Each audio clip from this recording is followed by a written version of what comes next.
right, guys. So I know I got a lot of content to cover today, so I'll try and cover it as quickly as possible. That way we can have some time for some question and answers at the end of the show.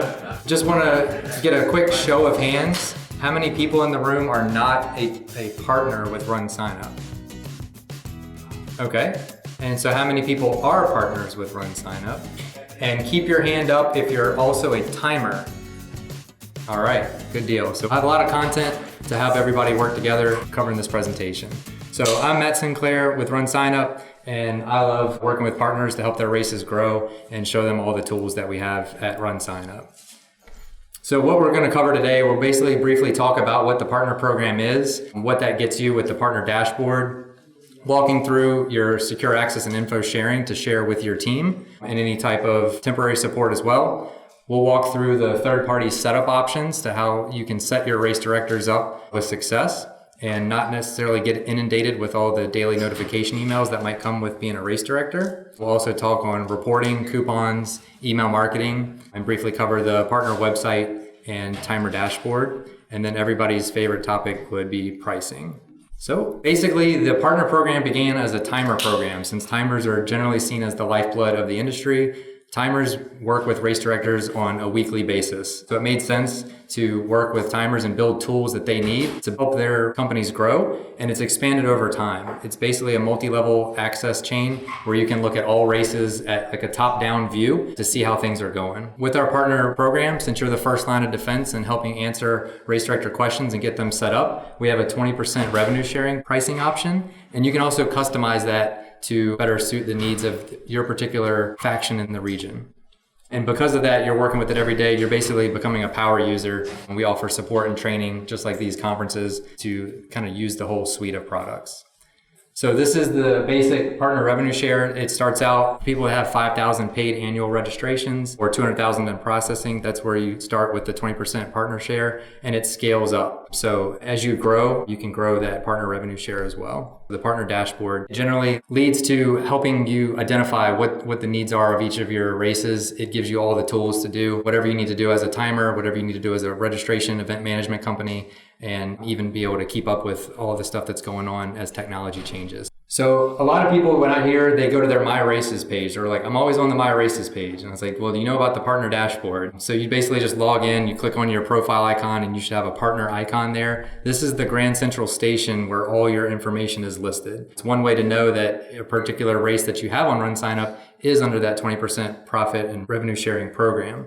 There's different customizable graphs that you can have at a top-down view. So you can look at registrations, transaction dollar amounts in a rolling 12 months or even a customizable way. And there's reports on there that show you how many people have registered and what the volumes are. So let's review the partner program dashboard. In the upper right-hand side, there's a little customize button. This whole graph is customizable to your unique login at RunSignup. So you might have a team of 3 or 4 people. You might be more cared with revenue, and somebody else might be, more in tune with donations. And you can customize these reports to whatever information you want. So don't feel like just because we gave you these charts that you have to use them. You can do whatever you want and design them. So when you click on that little customize button, it gives you some options here. There's different charts that you can do, and you can pick from a quick card, which is those 4 cards at the top of the dashboard, or you can even create your own graph. And so part of the graph view, what we recommend is to do a 2-year rolling graph view, and that way you can really see trends and what's going on with registrations, revenue dollars, donations, things like that. As you drill in to customize a graph, there's all kinds of reports here. You can show off whatever level of detail you want to get the data that you need. So once we've kind of customized all the dashboard charts when you first log into the partner dashboard, let's briefly talk about some of the tabs on the left-hand side. The race list, this is where you can always access any race that's under your partner account. So you don't have to necessarily be the race director of a race to access it. As long as you have partner level access, you can still go in and do whatever you need to do. And that keeps you from getting all the daily registration summaries. Some of you guys have hundreds of races. And if you get 100 emails from RunSignup every day, that to me, that's just clutter. And so you can always go into your dashboard to see how things are going. You can search for any upcoming races. You can search for past races that might be ready to go ahead and renew. And you can jump right in and renew those races and get them going for next year. There's also a quick actions button. You can dive in right to the dashboard, right to the website view.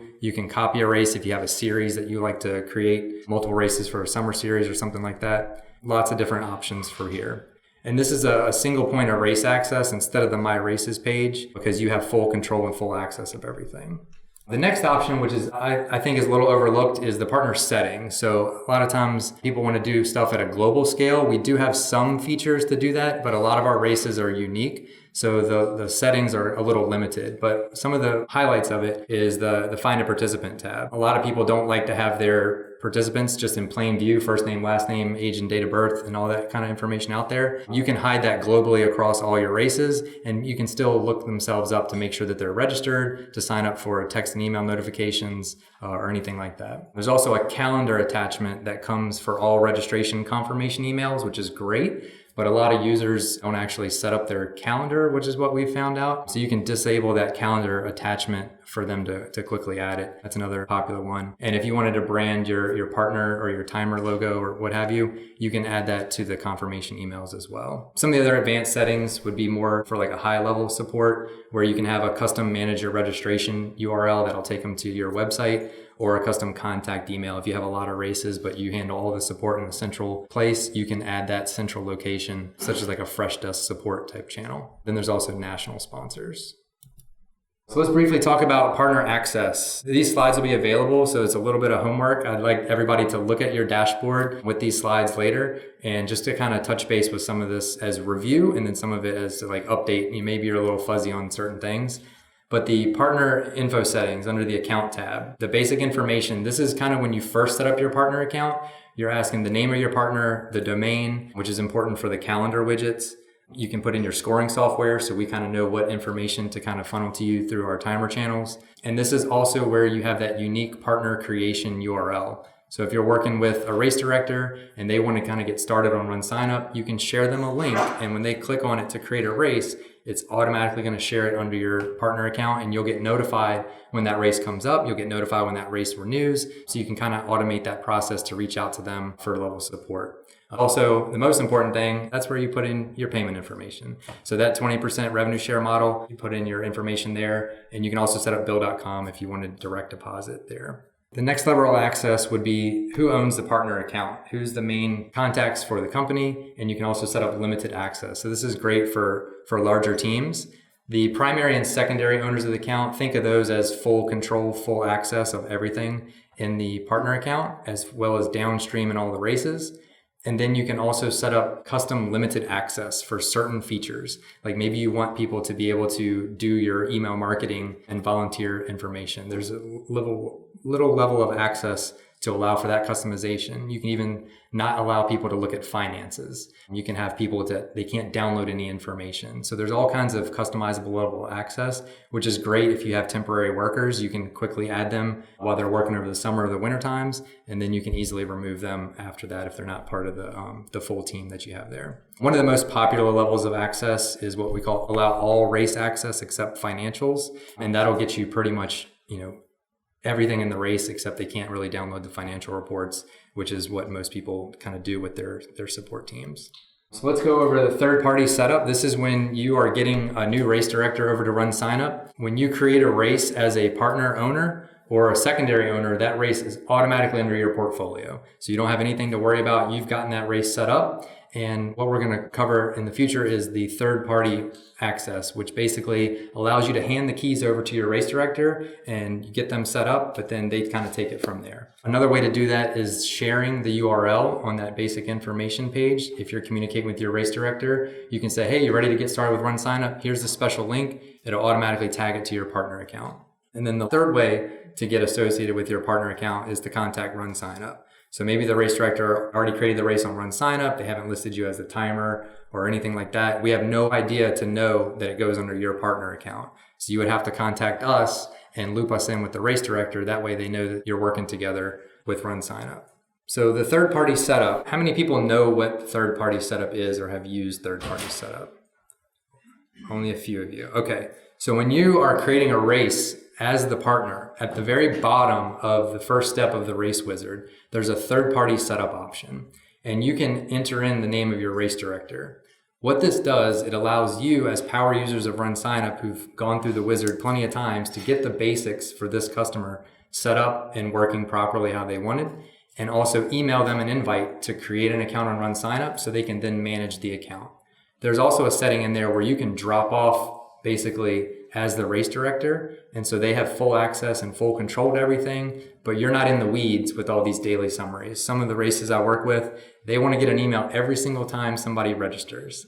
So if you have 80 races and you get, a notification ding every time someone registers, that's going to get overflowed pretty quickly. So this third-party setup is a great idea that you can skip that daily summary emails. It's also great because a lot of times you're working with a race director and you just might assume that they're the person that's going to be entering the payment account information, and they're not always the person that's going to be doing that. So by just leaving it as them as race directors, they go in, they get an invite to come into the race.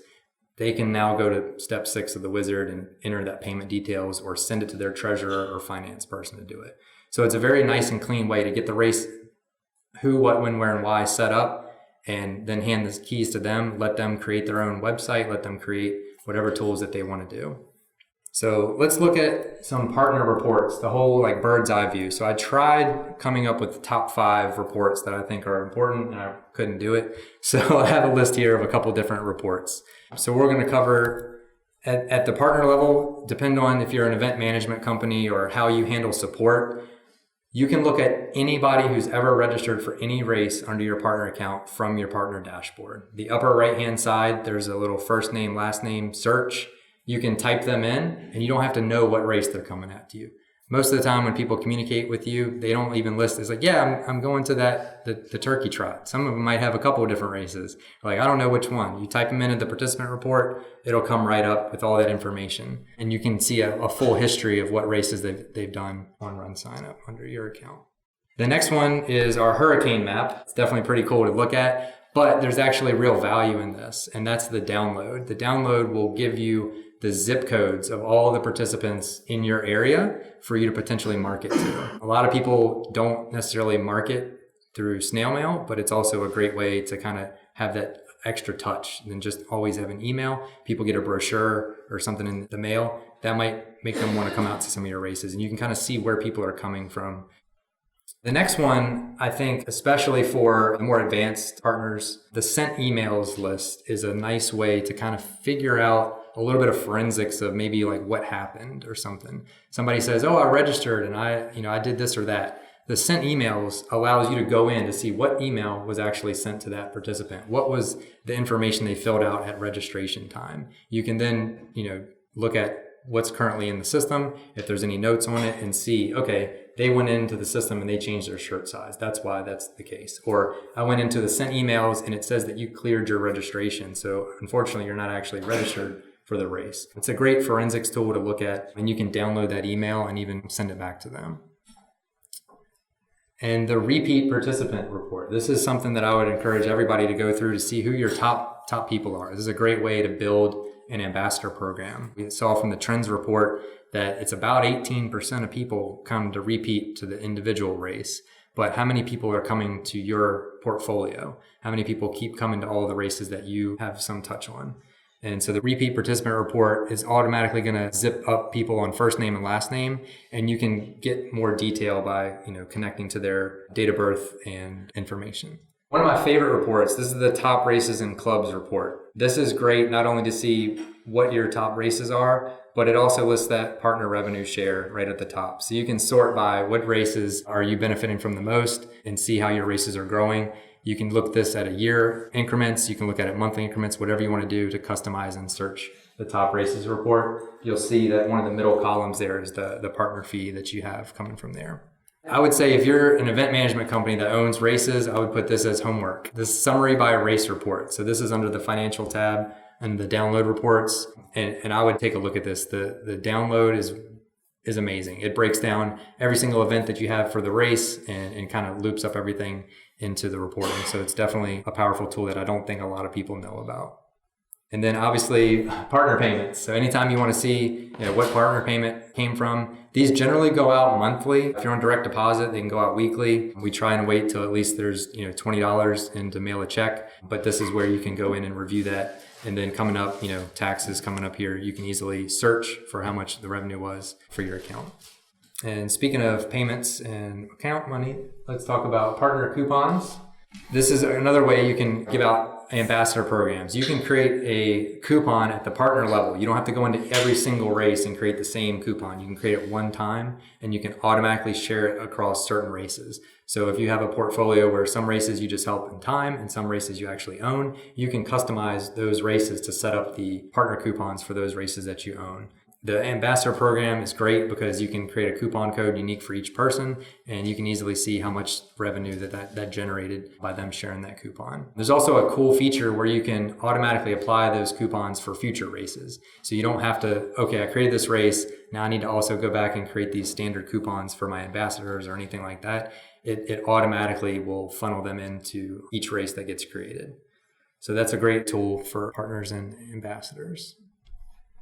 Email marketing. How many people use the email marketing system at the partner level? So, very limited. Okay, so what I recommend at the email marketing level on the partner dashboard, this is where you want to choose your marketing. You want to keep the races and the email marketing at the race level very specific to races. Because if somebody unsubscribes from an email, then they're not going to get that 2 day before email to let them know, hey, here's your bib information.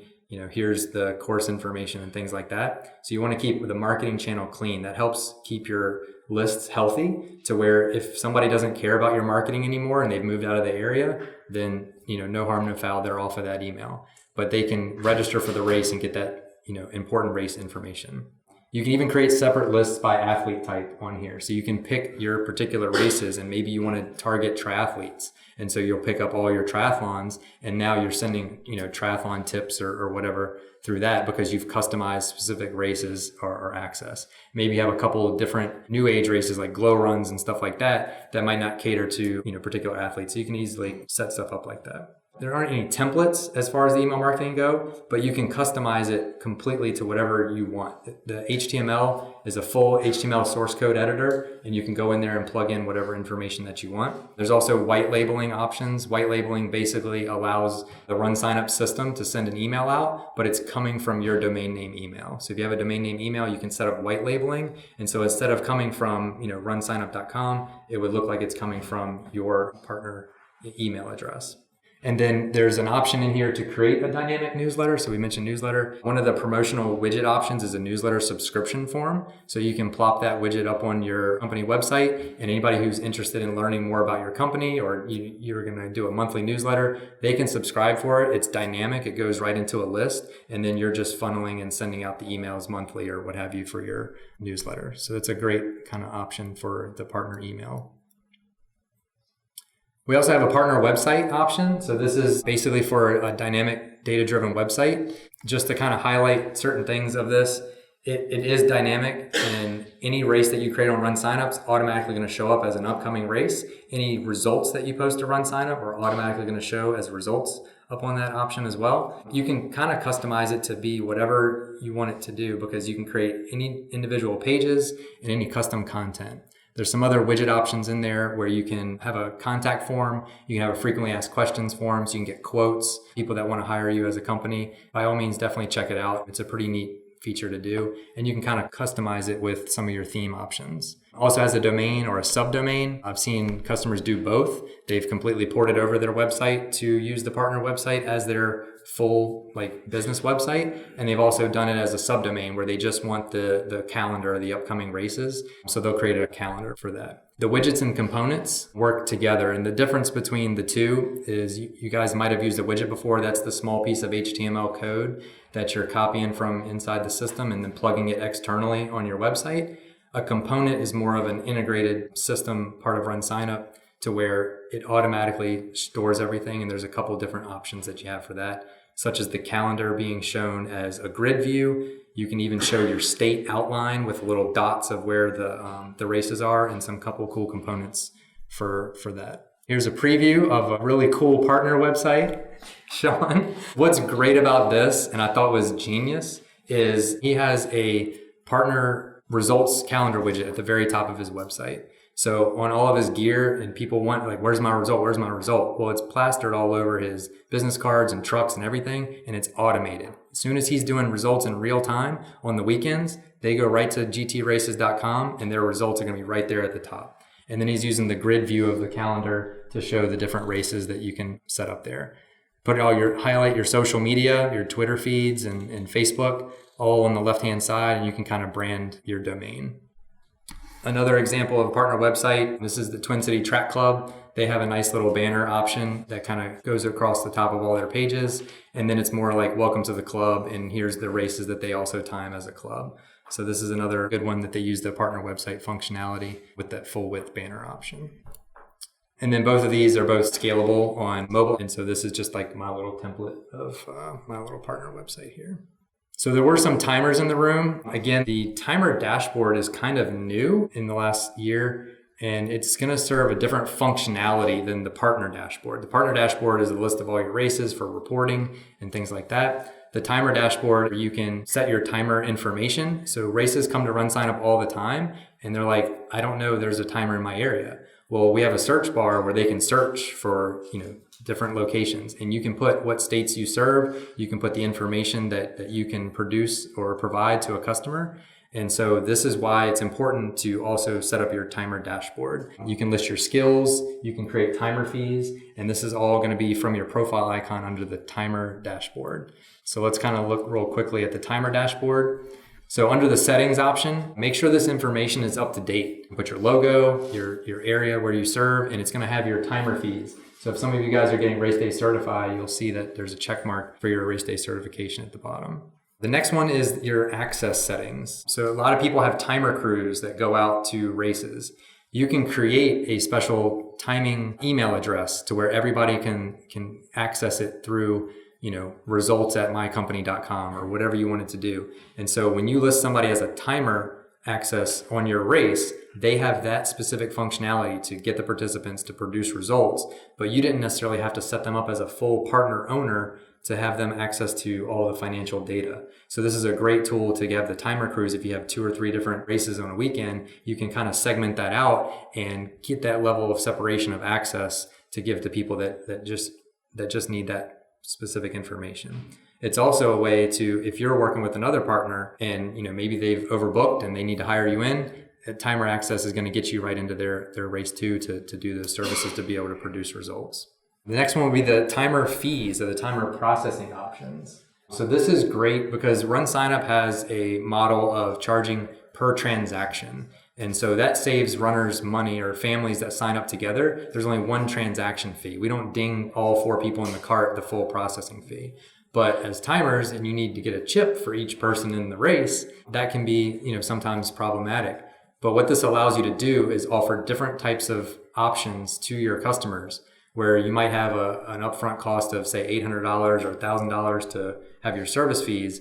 You can provide different levels of contracts because you can say, hey, we're going to do a 50-cent bib credit for every person that registers. So you're getting this revenue off the processing fee that you set up in RunSignup, and it allows you some flexible options. Maybe you have a new race that they're not sure if they want to do chip timing. You might be able to offer them a lower upfront fee, but you're going to make that on the back end by doing the timer fee processing. So has anybody used the timer fees function? I have a couple people. Yeah. Also, the timing dashboard, just like the partner dashboard, this is the races where you're physically listed as having the timer functionality on it. So it'll list all the information here. There's an actions drop down, and one of the bottom options is that timer fees if you wanted to set up any type of chip credits. This dashboard is going to grow over the next year. We're going to have some more analytical data, such as finishers, density of finish lines, that kind of data that's more important to timers, so that way they can better prepare or maybe have certain devices at the race and kind of project out for future years. So there's going to be lots of cool information. And again, if there's any details that you're looking for, type of insights, let us know so we can slowly start adding those into the dashboard. So we started talking about a little bit of pricing. So let's kind of cover that. You're offering all kinds of value-added services. So this is kind of a way to kind of upsell those services and get compensated for your time.